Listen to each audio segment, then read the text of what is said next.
What's up, NBA fan? What's up, all sports fans? This your boy JB, host of the Behind the Bench Podcast Network and channel, giving a shout out to the rest of the crew. Shad, Kelvin, Jermaine, KB Film Room, Big Dog Talk Sports. That's right, that's right. For everyone who's tuning in, thank you for supporting Behind the Bench. Subscribe to the channel. Help make this show the best that it can be. Man, oh man. It's a doozy right here, man. This is a doozy. I meant to respond to this a couple of days ago, but I said, you know what, man, I'm going to just kind of contemplate and reflect on what I want to say about this, man. And like I say, well, first of all, I want to give kudos to teams like the Houston Rockets.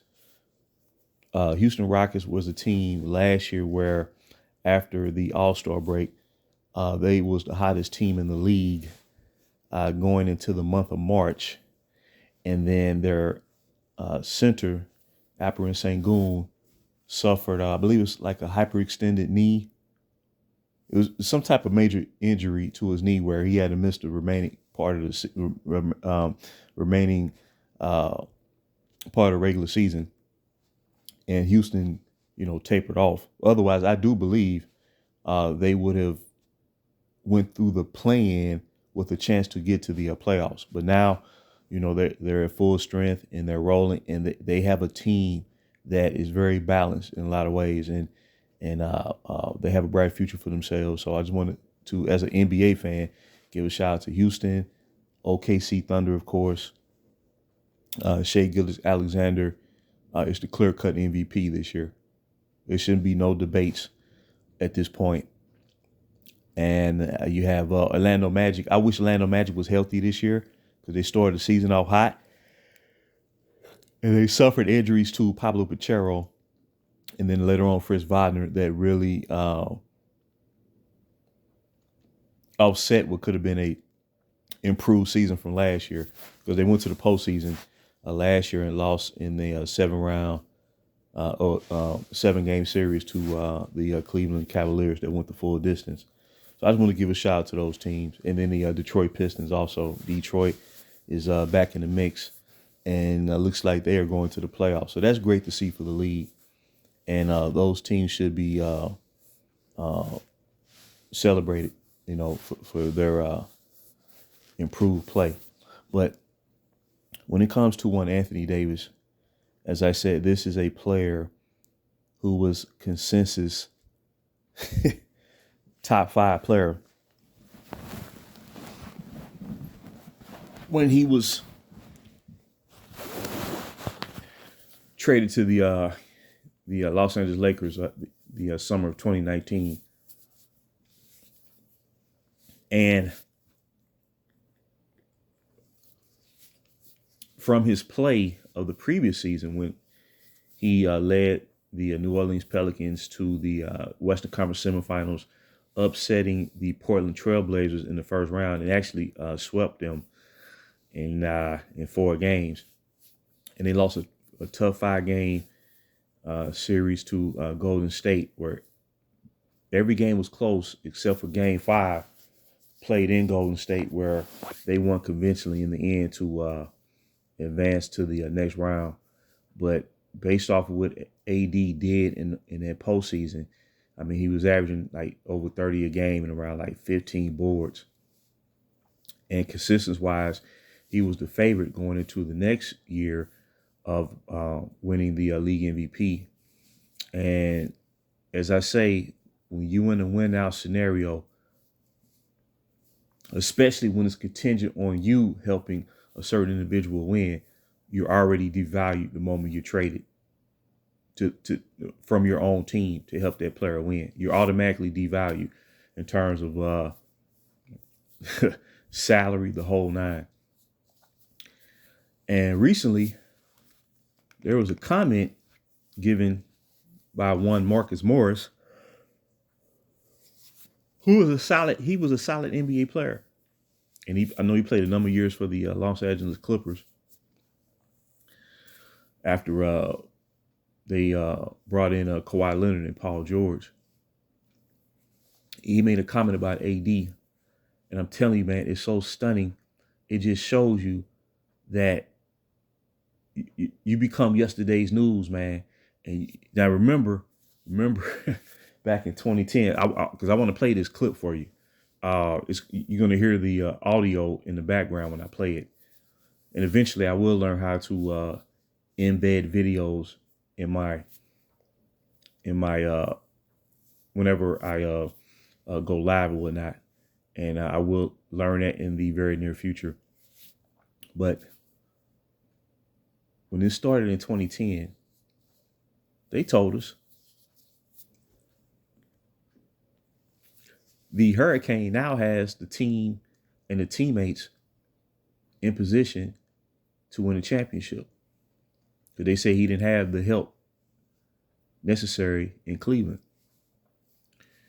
And then those teammates featured Dwayne Wade and Chris Bosh.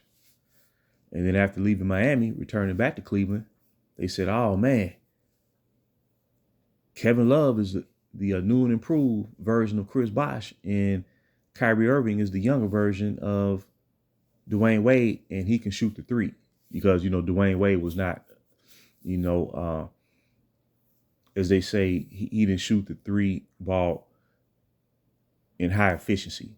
So basically saying Kyrie Irving was an upgrade. Then he comes to LA, and then the AD trade was already in motion from the previous year. And they said, oh, Anthony Davis, he's going to be the best teammate the Hurricane has ever had. See, they say this stuff verbatim, man. I mean, it's so redundant. It's it's like a broken record, man. It's like a broken record. And now after AD, who was supposed to have retired as a Laker, right? Or he was going to be the future, although the future was mortgaged to get AD. Because if Anthony Davis was really the future, he never would have been traded. If he was the future, he never would have been traded. Now, in contrast, Shaquille O'Neal, when he signed with the Lakers in 1996, he was signed as a free agent for 8 years. So that was an investment. You see what I'm saying? So 8 years as a free agent, with no ill-advised intentions to, force the issue, I would say you cannot ask no more than that. And then along with the original Kobe Bean Bryant, they won 3 championships together for this franchise. So AD gets traded, and to try to rationalize why he's traded. Now, remember, they said AD's a top 5 player. They said he's the best big in the league. And he would, if he had stayed and led his own team, he would have been an MVP winner by now, guaranteed. He had not even reached his full prime. He was like 25 years old. Okay. So try to rationalize this as to why he's traded. I want to play this, man, and just really peep what Marcus Morris said. And then the affirmation he got after he said it. I'm going to play this for you. I felt this Anthony Davis in LeBron's way. You know what I mean? Because LeBron's really a forward now. And that's the position that Anthony Davis wanted to play. He was always on the box. He wasn't really stretching the three that well. Now you add another guard. Not even just another guard. Let's just make that clear. You add top 5 guard in the NBA. Top 5 player. That can get it from anywhere. And he's a matchup nightmare. When 77 walked in the building, OKC, Minnesota, Phoenix, Clippers, they dread seeing him. And now he got 2-3 on his back. Right with him. Interesting take there. SA, do you agree that AD was actually in LeBron's way? Believe it or not, I do. And I think I'm going to play this again, man. Let me turn this up. Wait a minute. Give me 1 second, people. One second. I just want to replay it. So just in case you say to yourself, man, there's no way in the world he said that. Well, I want to play it for you again. Because it's Anthony Davis in LeBron's way. You know what I mean? Because LeBron's really a forward now, and that's the position that Anthony Davis wanted to play. He was always on the box. He wasn't really stretching the three that well. Now you add another guard, not even just another guard. Let's just make that clear. You add top 5 guard in the NBA. Top 5 player. Yeah. That can get it from anywhere, and he's a matchup nightmare.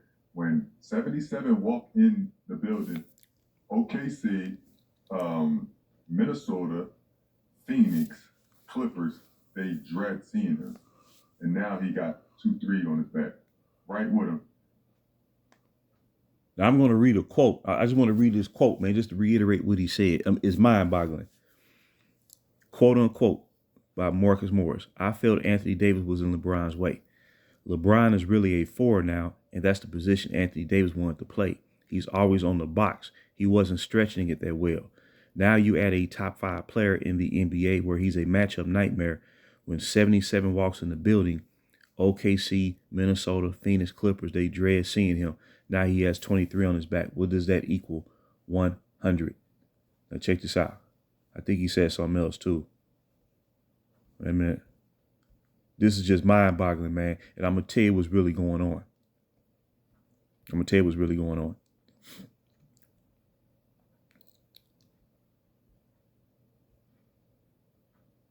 Okay, so he said he wasn't stretching that well. Meaning, see,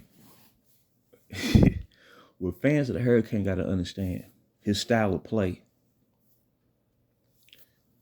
the way he plays, the LBJ system, as they call it. He cannot play within the actual basketball, a standard conventional basketball structure.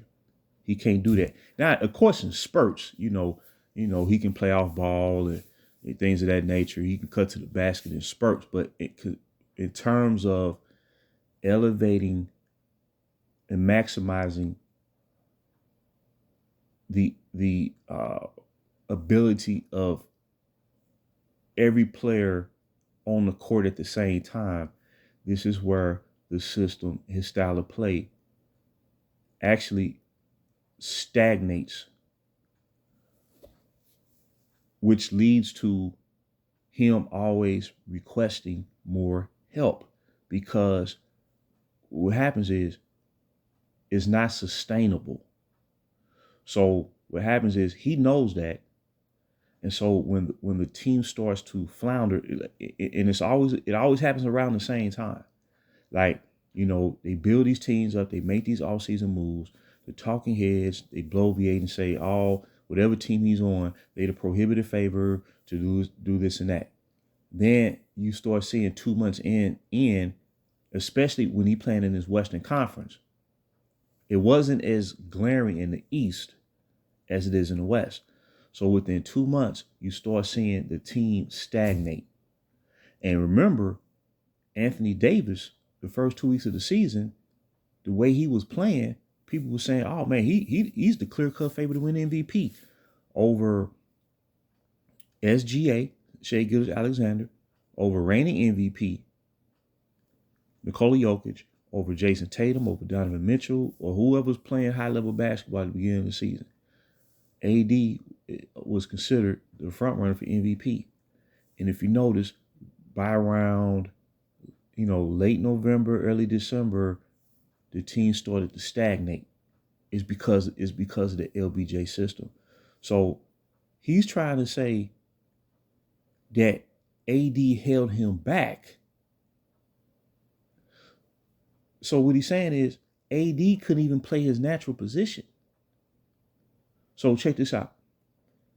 AD was saying all along when they traded for him that the first year they had Dwight Howard and then JaVale McGee is playing the center spot. But Dwight Howard was an age player. So he couldn't play full starters minutes. He played around 18 minutes a game. And then he was let go after that season. So ever since that first year, they have not had solidify the center position because they traded their real center the year before to the Los Angeles Clippers. And now we see who Ivica Zubac could have been all along if he had been developed. So what I'm trying to say is, people, AD was already devalued. He was never going to win league MVP or defensive player of the year playing alongside that dude, because the LBJ system requires that whoever plays the 4, they have to stretch out. They have to stretch the floor with the threat of the 3-point shot. That's not AD's game. So because of the fact there's so much invested in the Hurricane and seeing him win, well, it don't even matter if you're Anthony Davis. It don't matter if he was supposed to have been the future. It don't matter if the future was mortgaged to acquire him via trade. He was going to lose out and he's going to be traded. And the reason why Morris is saying that LeBron is a 4 now, because that wasn't really said about him prior to this trade. The reason why is because Luka has to play the 3 or be the primary playmaker. And then you have Austin Reeves as kind of like the pseudo, technically the point position on the team. So what I'm trying to say, people, is when you read between the lines, what they saying is he could no longer, quote unquote, win with AD, not because, but in reality, it wasn't because of AD, it's because of his style of play. It stagnates. And this is one of the major reasons why he has a losing record in championship play.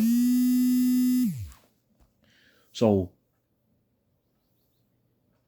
Luka, now he's the reigning scoring champion. Arguably, he's the best offensive player in basketball. So what they're saying is a top 5 player is not good enough no more.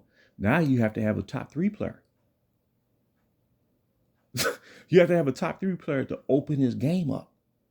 You see, so ever since 2010, he's needed greater and greater and greater degrees of talent to put him in position to win. But still, because of his style of play, and which requires him to always force constant change to cover for the gaps in his game, is going to always generate his stats. But because of the gaps of his game that he never really cleared, the pressure is always contingent on the new feature superstar to help him win. And this is why, as he's older, when the Lakers signed him, he was already 34, which he was in the process of turning 35 his first year with the Lakers. Well, number one, he's an aged player who has to conserve his energy and forego playing defense consistently, which put the team out of position on defense, where AD was the sole anchor on defense. So AD had to subjugate his game, but at the same time cover up for the lapses in defense that's caused by the Hurricanes' inability to play on both sides of the floor, because if he did, he would have gave out years ago. You see the root of the problem? So what I'm trying to say is it gets back to the fact that Anthony Davis was expendable just like the real original young core. So when the young core was casted out, the Brandon Ingrams, the Lonzo Balls, the Kyle Kuzmas, the Ivica Zubac, the Jordan Clarksons, the Larry Nance Jr.'s, the Thomas Bryants, the Julius Randles, they weren't the problem. It was just they was young, but they was improving. Like, as I always say, before they brought him to the team, they improved by 20 wins over the previous 2 seasons, and he did it in the Western. He did so in the Western Conference, where there were no other veteran presence on the team. None. When I mean none, probably the most veteran-laden player was Brook Lopez. He was a supporting player. He wasn't a superstar. Or like with Shea had that 1 year in OKC, being able to play with Chris Paul, who provided a great influence and direction as how to improve moving forward as a player in his career, which is paid off in a great way. That's the ideal situation. Tatum and Brown was able to, kind of grow at their own rate. They had veterans on the team before. They had Isaiah Thomas, then Gordon, Terry Rozier, Al Horford. So they didn't have the pressure on them to try to play beyond their own rate. So what I'm trying to say, people, is the same thing that happened at AD happened to the young core for the same reason. The way the Lakers were building with their young core, you had positional players all over the court who chemistry-wise would have been perfect. And the final piece would have been bringing in the right superstar that can complement what was already there to help elevate and take their young core to the next level as they was emerging. But this guy, you have to scrap everything. And this is why he has to rely on veterans so much, because his style of play, it does not really help younger players develop. That's why Andrew Wiggins was traded from Cleveland after he was drafted. He never had a chance. So in closing, like I said, man, AD was expendable at the end of the day. So now a top 5 player is not good enough. You have to have a top 3 player. And it's still not a guarantee, because you had to sacrifice the top 5 player who happened to be your best interior defender and big man, because you don't have no true center on the team.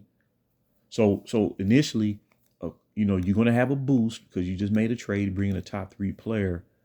But, I believe when the postseason comes, whatever gaps that you have in your team is going to show come postseason. And like I said, this is why, as a fan of this franchise, this is why I